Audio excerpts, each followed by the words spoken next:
So Lori Daybell was just sentenced to multiple life terms with no possibility of parole. I am not making a clinical diagnosis. I have never met Lori Daybell. She's already been assessed by other psychologists and other mental health professionals. So let's get right to it. Let's see what the judge in the case says about her diagnosis. The most current diagnosis the court has is from Dr. Watson, and from February of this year states you suffer from, and I'll quote, delusional disorder, mixed type with bizarre content and hyper-religiosity, continuous and unspecified personality disorder with histrionic and narcissistic features.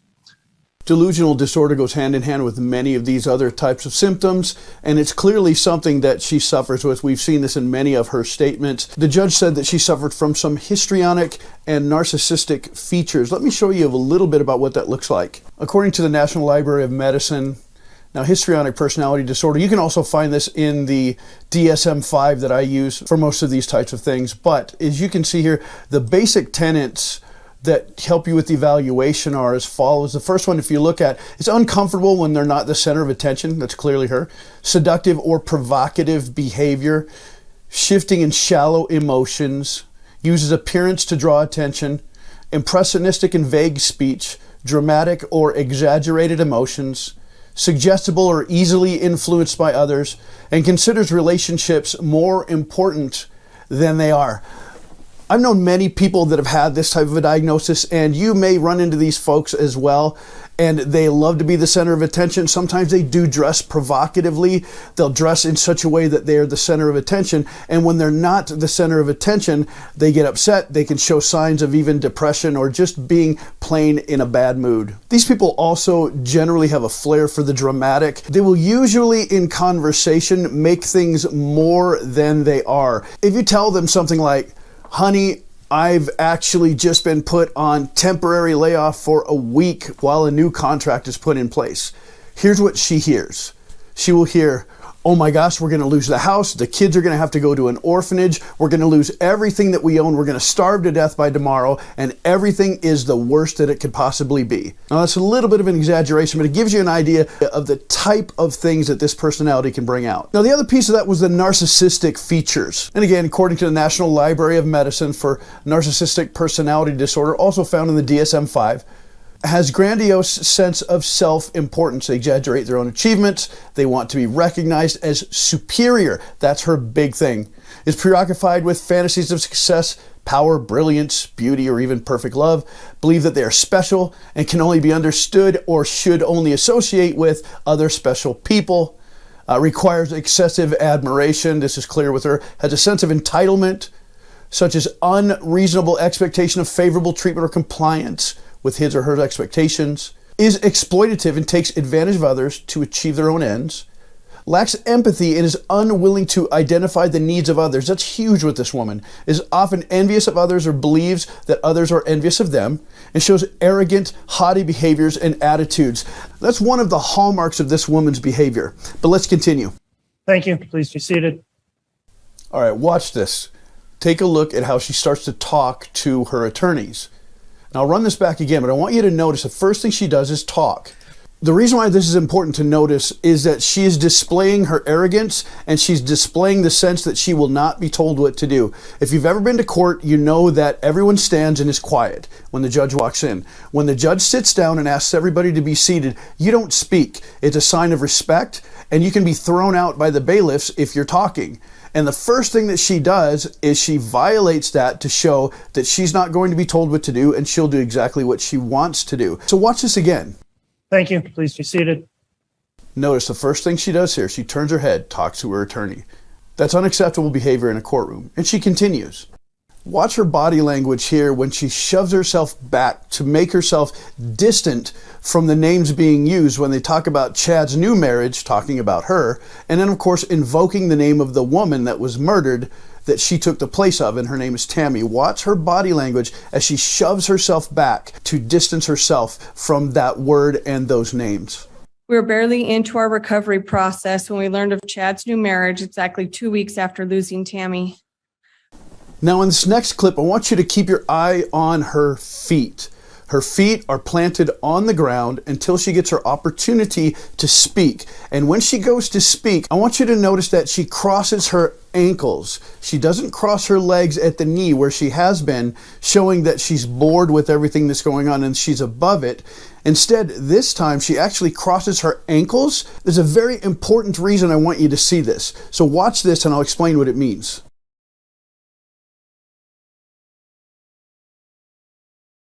I would like to start by quoting John from the New Testament in the Bible. In John chapter 8, verse 7, Jesus says, "He that is without sin among you, let him first cast a stone at her." Then in verse 15, Jesus says, "Ye judge after the flesh, I judge no man. And yet if I judge, my judgment is true." This is incredible because when you cross your ankles, this is saying to the world, I'm completely comfortable. Now, if you're giving your statement, pleading for your life, most people have their feet firmly planted on the ground.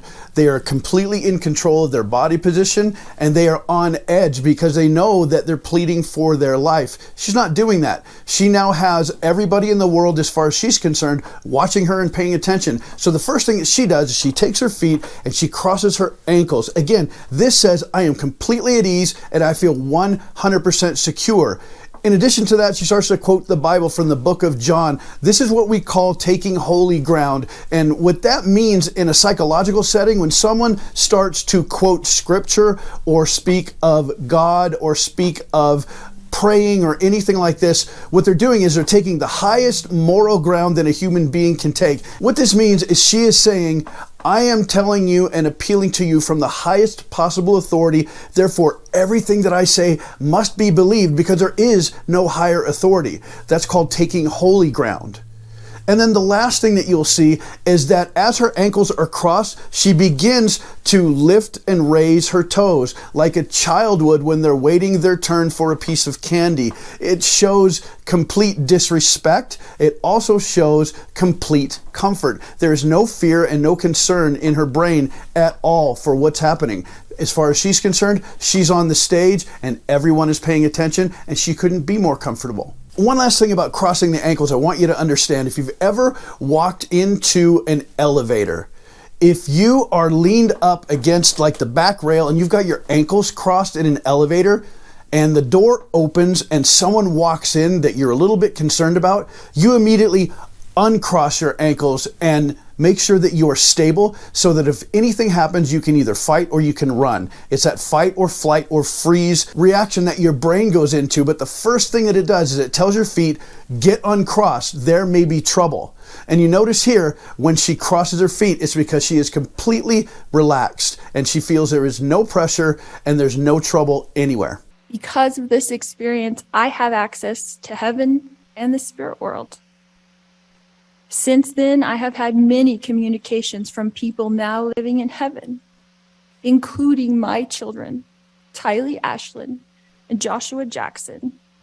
Now, in this clip, it's important that you can see she's been coached because generally she'll just say Tylee and JJ.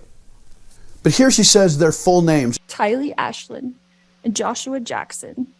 And the reason why is because she's clearly been coached. When you are giving witness information or when you're giving a statement, when you don't use full names, you are distancing yourself from the victim or from the person that was hurt. And if you just say them or they, or if you just say he or her or she or something like that, you're not acknowledging their personhood. I have had many communications with Jesus Christ, the Savior of this world, and our heavenly parents.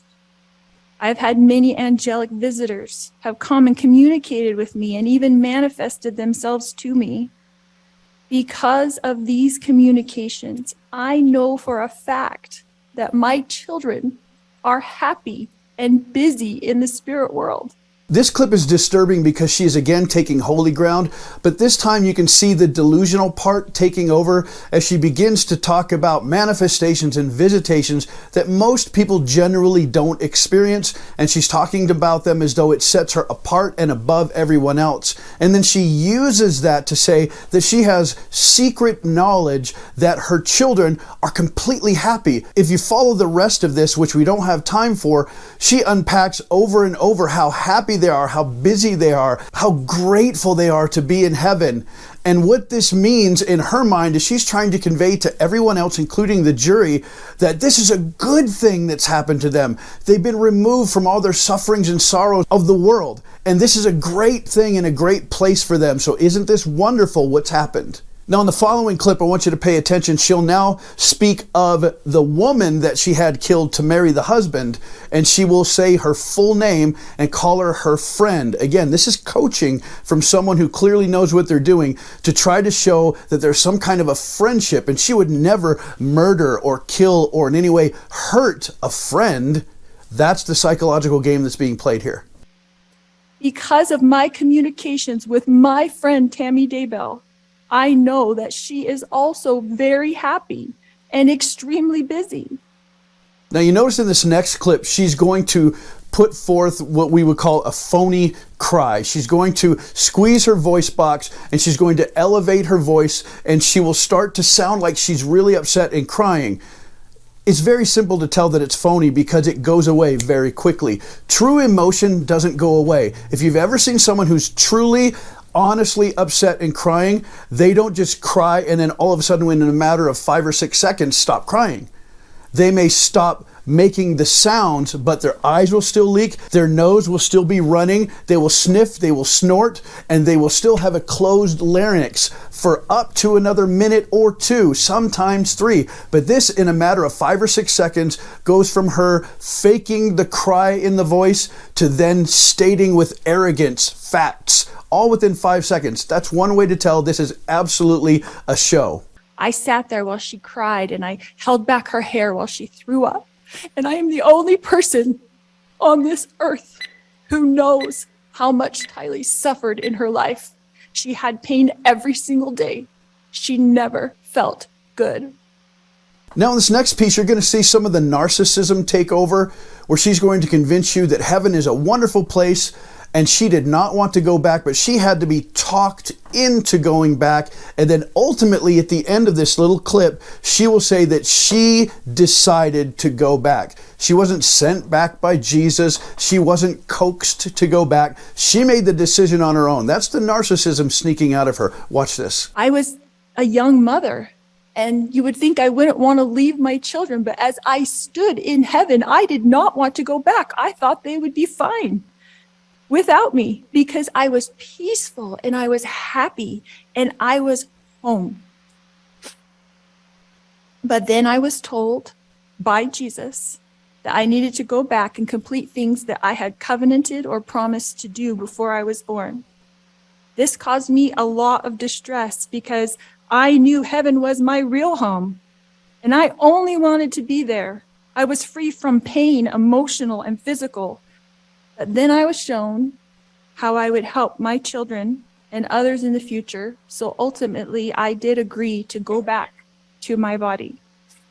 Again, ultimately, I did agree to go back to my body. That's narcissism at its finest. If you're in heaven standing before God and he tells you to go back and you say no, and then you have to say, well, ultimately I agreed and then I went back, then everything is about you and everything means that you are the absolute authority. Again, narcissism. My beautiful children, Tylee Ashlyn and Joshua Jackson, rest safely this day in the arms of Jesus. My wonderful friend, Tammy Daybell, rests safely this day in the arms of Jesus. And I look forward to the day when we are all reunited and I too will rest with them in the arms of my Jesus. And this would be the coup de grace of her statement. This is where, again, she will use full names of both her children and the woman that she had murdered so that she could take the husband. She's going to use all of their full names to pretend that there's a much deeper relationship than there actually was, which again is histrionic in the personality disorder world. And then she wraps up her statement, again going back and declaring holy ground by invoking the name of Jesus. At this time, then, I am prepared to pronounce sentence. Mr. Thomas, Mr. Archibald, and the defendant, would you please rise for the pronouncement of sentence?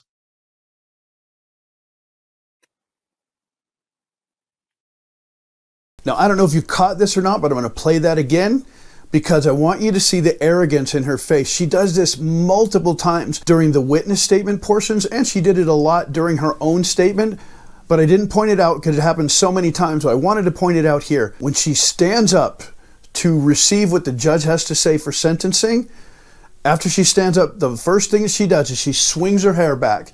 And what that does is that's a move of arrogance. Her chin goes straight up. She swings her hair back to expose her face to everyone. People who are afraid of what might happen will generally keep their head low. They'll keep their chin down. They want their eyes covered. When people are afraid of what they're going to hear, they may cover their eyes. This is called eye blocking. They may close their eyelids like this. This is called eye blocking. She does none of this. She stands up, juts her chin straight up, which is a sign of arrogance, raising her nose in the air, showing how she truly feels that she is better than everybody else. And just for good measure, she swings her hair back, just like a model, to expose her face for the whole world to see. Again, this is the height of narcissism and arrogance. People that are afraid and people that are respectful in front of a judge who's about to sentence them to life in prison don't do this. But she does. So watch again. At this time, then, I am prepared to pronounce sentence.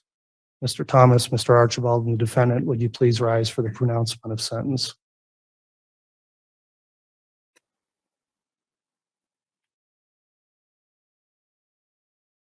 Now in the following clip, I want you to notice again that she goes from taking a deep breath and preparing herself for public view and putting her chin squarely in the air, but this time cocking her face to the side slightly.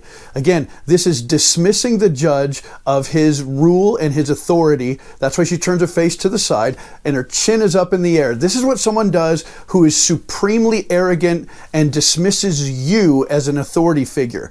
If you look at a child and you're scolding them and they're down like this, they're receiving what you're saying. But if you scold a child and they go like this, and they put their chin in the air and they don't acknowledge you, they look away from you, they're literally saying, I'm so much better than you, you have no authority over me. And that's exactly what she does to the judge. Watch this.